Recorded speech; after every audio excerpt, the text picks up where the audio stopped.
Bonjour et bienvenue dans Paris Direct. Voici les titres de ce mardi 7 mars, jour de grève en France contre la réforme des retraites portée par le gouvernement. 64 ans, c'est toujours non. Les opposants au projet de la réforme des retraites se mobilisent à nouveau aujourd'hui partout en France pour tenter de faire plier le gouvernement. L'intersyndicale a même durci le ton pour cette 6e journée de manifestation et de grève. Elle qui milite pour un mouvement maintenant reconductible. Barrages routiers, perturbations dans les transports, dans les établissements scolaires, dans les entreprises. La journée s'annonce singulière et compliquée. Le récit de nos confrères de France 2.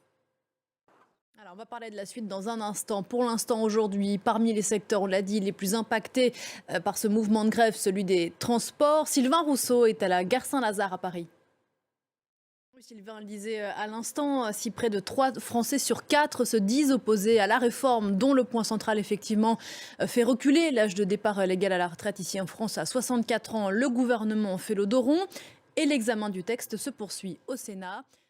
Et on continue d'évoquer cette journée de mobilisation ici en France dans l'Info Écho. Avec vous, Christophe Dansette. Bonjour Christophe. Bonjour Pauline. On l'a dit, c'est la 6e journée de mobilisation contre cette réforme portée par le gouvernement. Celle-ci sonne différemment des 5 précédentes, Christophe, parce que les syndicats assument vouloir faire mal à l'économie française. Oui, cette fois, les 8 grandes centrales syndicales, toujours unies, veulent faire plier le gouvernement. Merci beaucoup Christophe. J'ajoute que ce mouvement social ici en France, vous l'avez constaté, perturbe nos éditions sur France 24. Voilà ce que l'on pouvait dire à 7 heures sur ce mouvement social qui commence tout juste donc ici en France. Dans l'actualité internationale de ce mardi, l'Ukraine bien sûr et Barmout qui ne peut pas être abandonné à la Russie. Le président ukrainien Volodymyr Zelensky a été on ne peut plus clair. La bataille pour le contrôle de cette ville de l'Est a débuté il y a plusieurs mois. Maintenant, la bataille de Barmout, c'est le sujet du décryptage ce matin.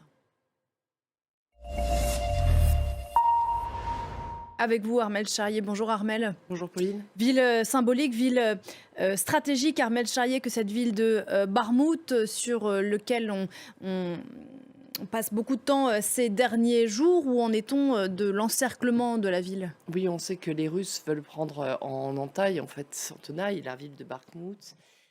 Merci beaucoup Armelle, c'était votre décryptage ce matin. On prend la direction de la Turquie à présent. 3 jours après avoir manqué d'imploser, la coalition de l'opposition a finalement trouvé son candidat pour la prochaine présidentielle et il était temps. L'élection est prévue dans 2 mois. Le candidat, c'est Kemal Kılıçdaroğlu.